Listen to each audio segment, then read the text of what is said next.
Tá boa a distância aí? Tá boa, né? Está no ar mais um Olhar de Trabalhador. Mais uma semana estamos aqui com o Sebastião José, que nessa primeira temporada está fazendo uma análise das mudanças políticas sobre o olhar do trabalhador com a eleição do Lula no dia 30 de outubro de 2022. No primeiro episódio, Sebastião, primeiro um bom dia para você, Bom dia. espero que esteja bem. No primeiro episódio, você analisou a situação da eleição, né? Quer dizer, quais foram os fatores importantes para garantir a democracia, você destacando o papel do Supremo Tribunal Federal, do Tribunal Superior Eleitoral e a participação do povo, principalmente o povo nordestino, etc. e tal. Agora eu queria que a gente aproveitasse esse segundo episódio para você analisar a transição, né? Quer dizer, nós sabemos que o governo Bolsonaro ficou aí agora recentemente que o Bolsonaro voltou a dar expediente, aquele expediente meia hora, né, lá no Palácio do Planalto, mas passando a ideia que está governando. E a transição segue firme aí, mas tem vários assuntos aí que nós precisamos de analisar. Primeiro, como é que você analisa, aí numa primeira pergunta, o papel do vice-presidente, ex-governador de São Paulo, Alckmin, na coordenação da transição? Bom dia, Sebastião. Bom dia. Na verdade, eu acho que o papel do Alckmin, tanto no processo eleitoral como agora na transição, ele é fundamental, porque para o Lula conseguir construir uma frente ampla, ele tem que sinalizar, né, que o principal objetivo era o resgate da democracia no nosso país, e para isso ele estaria disposto, né, a governar com todas as forças políticas, independente da sua matriz ideológica, desde que fosse todos em defesa da democracia. Então, o Alckmin foi fundamental para fazer essa aproximação, como acho que nesse processo de coordenação da transição, ele também tem exercido um papel muito importante, e, de certa forma, ele é o primeiro que vai ali para a linha de embate, de discussões, né, não só na coordenação com aqueles que o governo de transição nomeou, mas também com a equipe do atual governo, com o Congresso Nacional. A posição, né, e o histórico político do Alckmin, de sempre ter se pautado nos governos de São Paulo, quando foi governador, sempre ter se colocado ali como democrata, mas sempre com o pensamento voltado mais ali ao centro, né? Com uma boa interlocução com o PIB brasileiro. Então, nesse momento, eu quero ver que o papel dele é preponderante.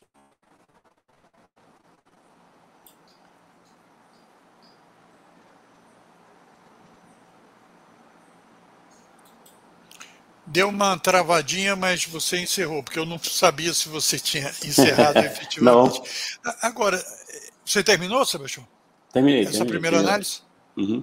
Então, pelo menos dois temas me parecem muito caros aí para os trabalhadores de uma forma geral e para a população. Um é com relação ao combate à fome, que você já falou um pouco no primeiro episódio, e essa PEC, né, quer dizer, há um jogo político. Eu queria que você, com a experiência de militar lá no Congresso Nacional, como você citou no primeiro episódio também, que você conhecia o Bolsonaro lá do parlamento, etc. Tal, esse jogo do centrão sobre a PEC, tal, como é que você analisa que parece que o Lula entrou no esquema para aprovar a PEC? Estavam falando em liberar no orçamento 198 bilhões, se não me falha a memória e tal, etc. Como é que você está analisando primeiro isso? Depois eu vou te perguntar sobre o salário mínimo,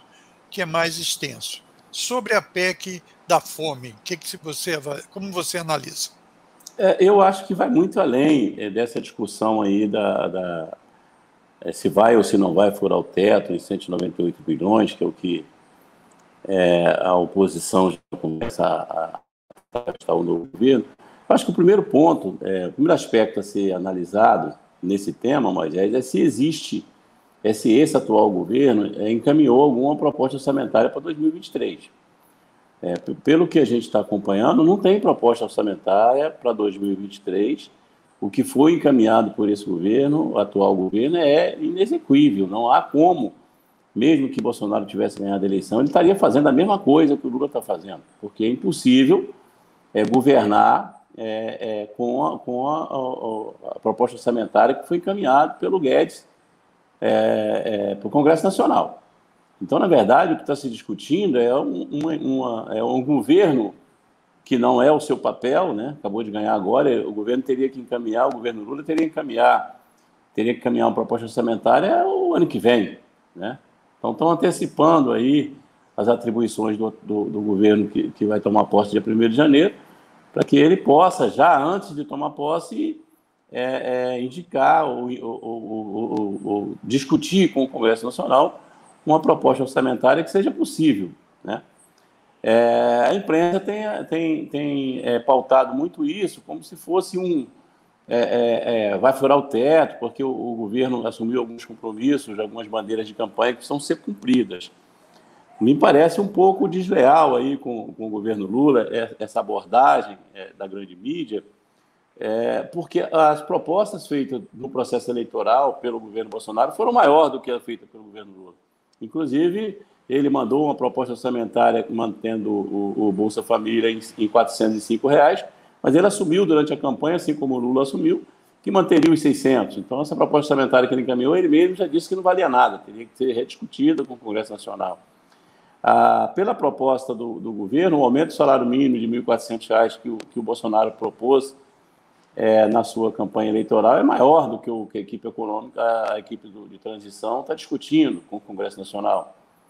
Então, eu acho que o grande tema que a sociedade, que os leigos, né, que nós que somos um pouco leigos em relação ao orçamento, gostaríamos de entender um pouco mais, né, eu estou estudando sobre isso, até que ponto, né, um programa como o Bolsa Família poderia ficar realmente fora do teto de gasto, e não só durante esse governo, mas para sempre, porque não se trata de despesa, né?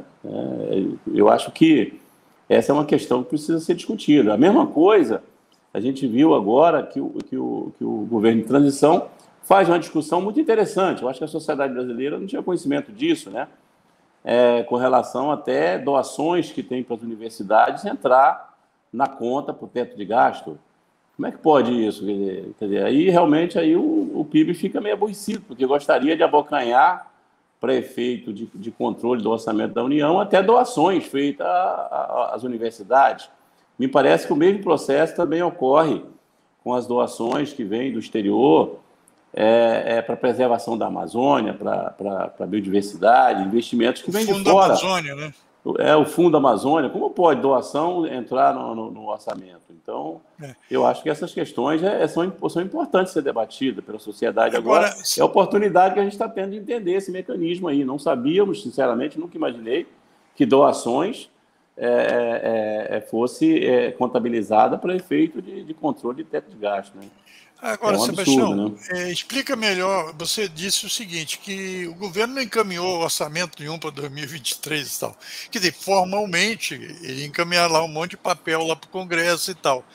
Tem até um relator, 2 relatores que aparecem na televisão. Então. Quando você está dizendo assim, você quer dizer que o orçamento que eles mandaram é um orçamento fictício, seria isso? Um troço, uma peça que não tem nada a ver com a realidade? Explica melhor isso. Na verdade, esse governo atuou assim o tempo inteiro, né?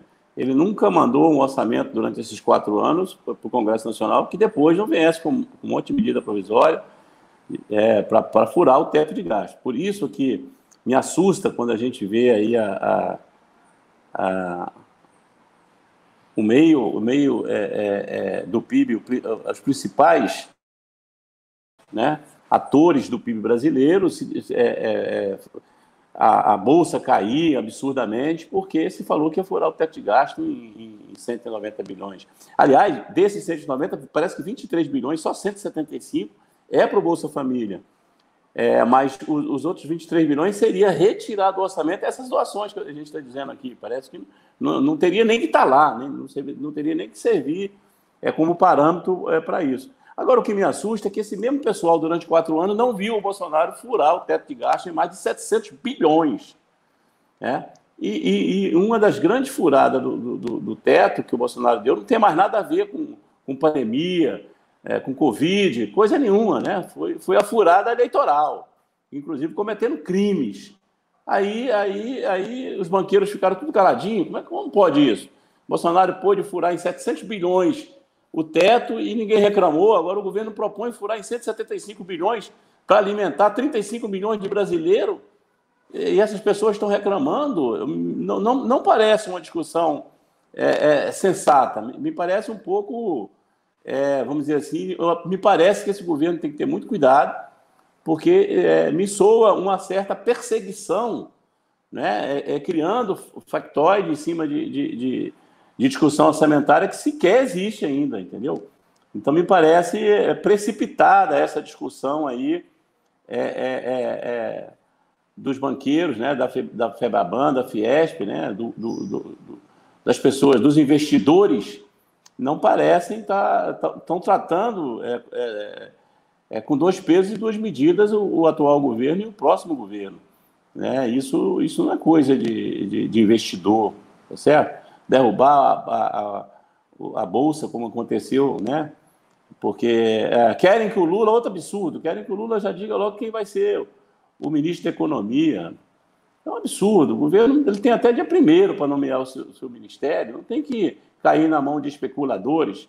Na hora que ele indicar, e eu espero que ele não ceda essa pressão, na hora que ele disser quem vai ser o ministro da Economia, a transição acaba. Porque esses caras vão tudo para cima do ministro, pressionar o novo ministro e fazer os lobbies antes dele tomar posse. Então, eu acho que o governo está tendo uma postura, está resistindo, e talvez essa perseguição seja por isso. Eles querem saber logo quem será o ministro, entende? Eles têm que entender que o governo como um todo, né? E a gente espera que ele seja coeso, que não haja um posto Ipiranga. Nunca mais o brasileiro quer saber de posto Ipiranga, né? O posto Ipiranga está deixando uma herança maldita, não só para os cofres do governo federal, mas para todos os estados e municípios, né? Dessas medidas eleitoreiras, né? Principalmente com relação aos combustíveis, que retirou dos estados, dos municípios, um valor expressivo, né, da arrecadação de ICMS, esse que tem, né, uma grande parte que já são verbas destinadas à saúde e educação.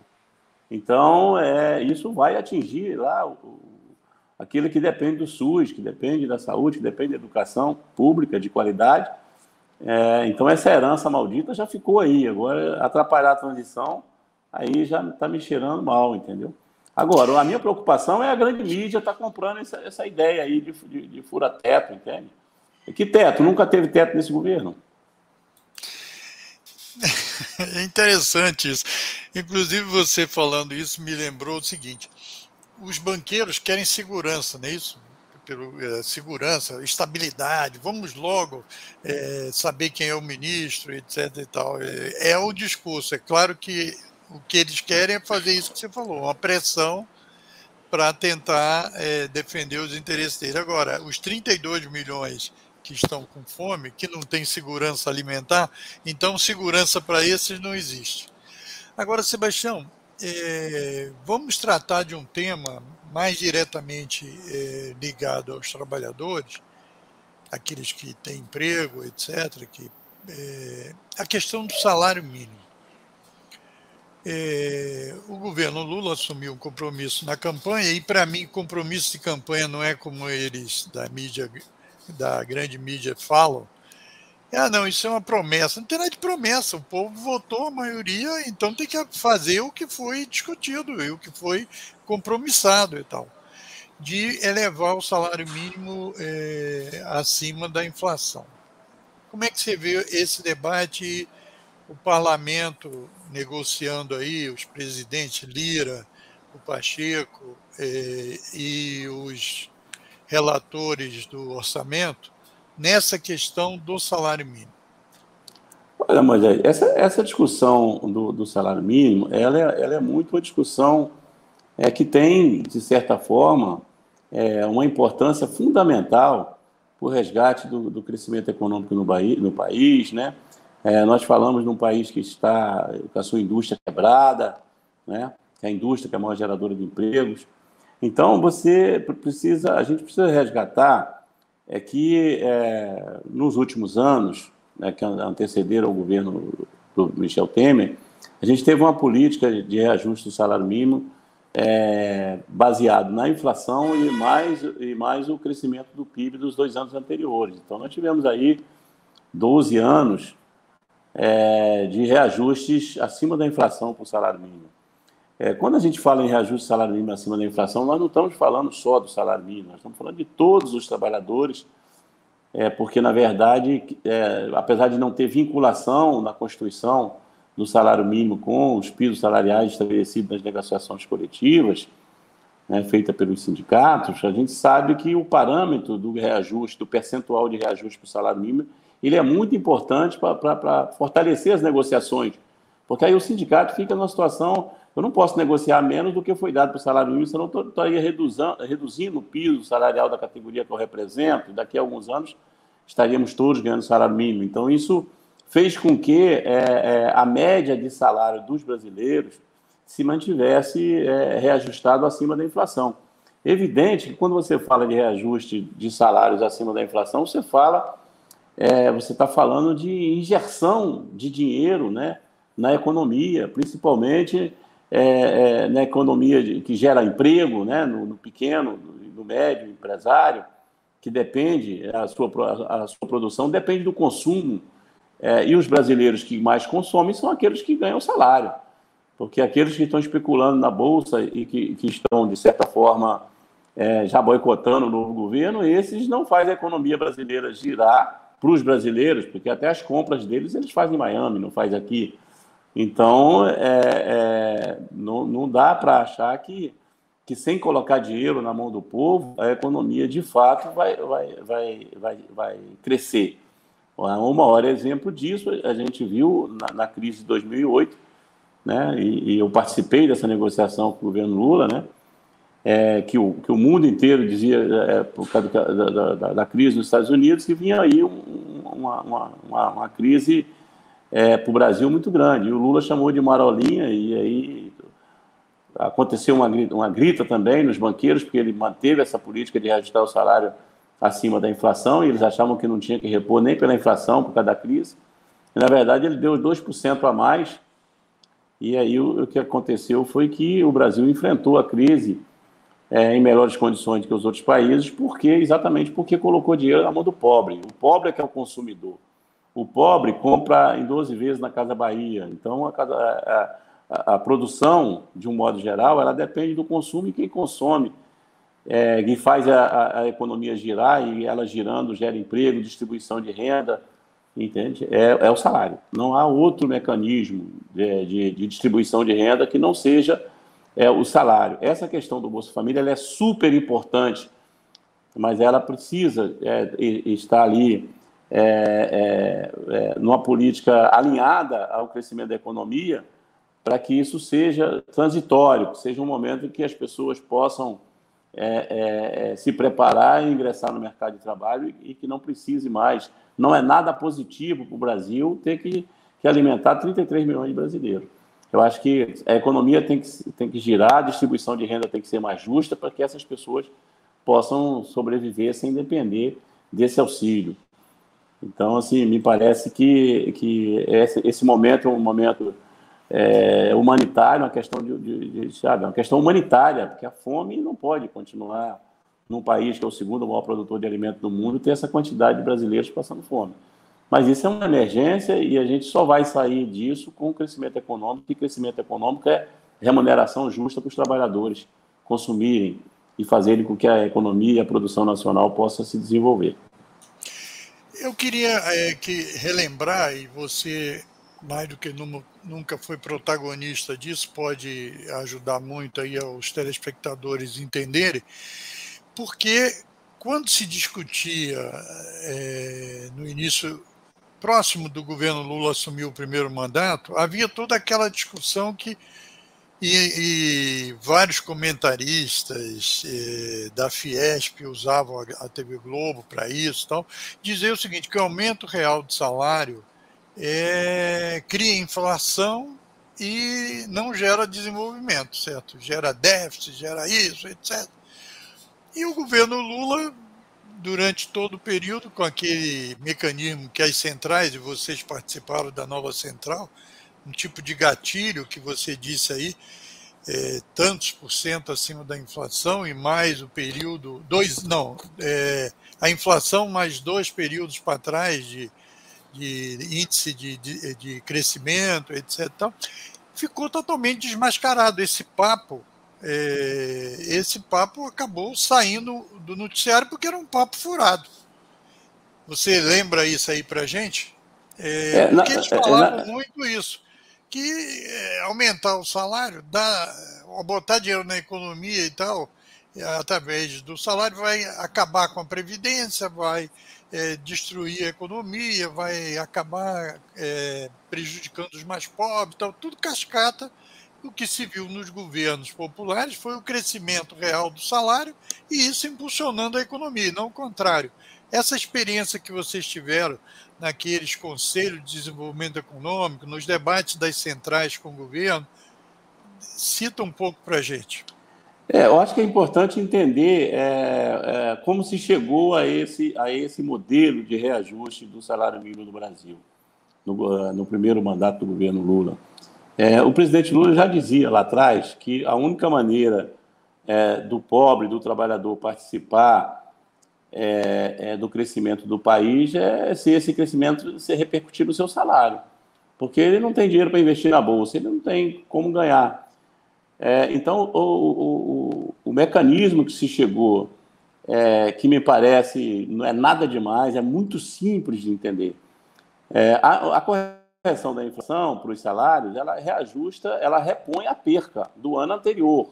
Então, você já começa no ano seguinte, ao reajuste, no primeiro mês, se a inflação for 2, for 3, seu salário já está defasado em 2, 3, no primeiro mês. Um exemplo, né?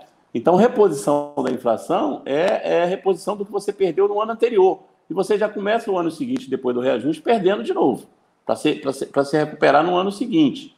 Não há projeção de inflação, de reajuste de salário pela inflação futura, é pela inflação passada. Então, a defasagem, ela sempre existe porque a correção é para trás. Então, nós poderíamos dizer que no primeiro mês de janeiro, talvez é o mês que os trabalhadores que ganham salário mínimo possam ter um salário mais reajustado, porque quando começar a contar a inflação de fevereiro, de março, de abril, de maio, já está defasado novamente, para ser reajustado só em janeiro do ano seguinte.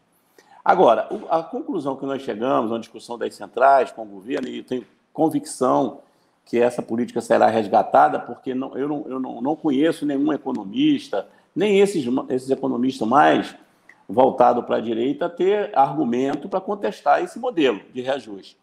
Porque é simplesmente o seguinte, é a reposição da inflação acompanhada do crescimento econômico. Então, se o Brasil crescer, um exemplo, para ficar claro para o telespectador nos entender, se a inflação de 2023, vamos projetar para frente, esquecer esse desgoverno que não existiu no passado, vamos projetar 2023.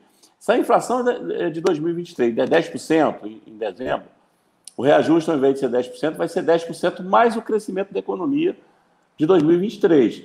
Então, se nós tivermos um crescimento econômico de 3% do PIB, o PIB crescer 3%, o aumento será de 13%. Então, o que isso significa? Isso significa que o assalariado, que o trabalhador brasileiro, está participando do crescimento da economia. Por quê? Porque aquilo que a economia deu de positivo se tornou reajuste no seu salário. Então, não há nenhum mecanismo, e não há nenhuma benécia, não. Essa é a correção verdadeira, porque acompanha aquilo que ele perdeu e tem aquele ganho que o país inteiro teve, que a nação teve. Por que o trabalhador não vai ter? Se aqueles que têm a sua autodefesa, que vive de ações na Bolsa de Valores, podem ter no mínimo isso, que geralmente para eles esse é o mínimo, que o PIB é a média nacional, né, do crescimento do país, então nada mais justo. de que esse mecanismo se retome, volte a ser aplicado a partir de 2023. A equipe de transição, nós temos alguns dirigentes experientes lá participando dessa discussão. Estou indo a Brasília amanhã e vou passar por lá pela transição para conversar com os nossos representantes lá, e certamente eles estão resgatando aquilo que deu certo. Eu acho que aquilo que deu errado a gente aperfeiçoa, e o que deu certo a gente tem que resgatar. E se tem uma coisa que deu muito certo foi essa questão do reajuste com a correção da inflação, mais o crescimento do PIB do ano anterior. Muito bem, Sebastião. Nós estamos caminhando aí para o final. Eu queria ainda, já antecipando um pouco o papo do episódio 3, como é que você está vendo o debate aí? Você disse que o Lula tem até o dia 1º, né, que é a posse e tal, para nomear os seus ministros, mas esse nervosismo aí do tal mercado, que são mais operadores que querem ganhar do que o conjunto das instituições, etc. O nome que foi interpretado, aí, pelo menos por jornalista da Globo News, etc., é que o Lula está propenso a colocar o Haddad como ministro da Fazenda. O que te parece aí no olhar do trabalhador? Olha, a minha avaliação é o seguinte: pela equipe de transição, nessa área que foi indicada pelo governo, já se demonstra ali que o governo sinaliza com muita clareza, né, de que esse governo vai voltar a investir, principalmente em infraestrutura, né, tem investimento, Minha Casa Minha Vida, retomar alguns programas que geram distribuição de renda e emprego. E outra coisa é que esse governo sinaliza que tem responsabilidade fiscal, sim. Não vejo como você tem uma equipe de transição, até economistas renomados, que sempre tiveram uma atuação mais voltada para o próprio mercado, estão lá dizendo: olha, o equilíbrio precisa ter crescimento econômico, mas não pode ser em cima da fome. Então, as pessoas que têm bom senso já entenderam qual é a política que esse governo vai adotar na área econômica. Crescimento com distribuição de renda e investimento em infraestrutura e geração de emprego no Brasil, né? O resgate, eu acho, Moisés, que nós estamos vivendo as consequências da herança maldita da Operação Lava Jato. Muita gente me questiona: você é a favor do que aconteceu? Nada disso. Eu acho que a corrupção ela tem que ser combatida, mas sem criar prejuízo para o país e para os trabalhadores, como aconteceu com a Lava Jato, né?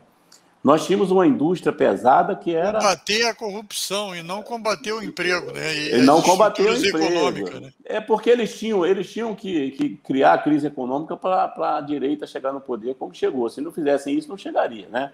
Então, isso foi uma estratégia que vai custar muito caro. Você imagina agora o governo que precisa retomar a construção de aeroportos, de pontes, duplicação de estradas importante até para o agronegócio, né, para o crescimento da economia, talvez ter que buscar empresa fora do Brasil. Isso é um absurdo. As empresas brasileiras já operavam nesse setor, né, já operavam em mais de 27 países, a Odebrecht, a OAS, eram empresas reconhecidas. E agora, talvez, para retomar, temos que trazer empresas de fora.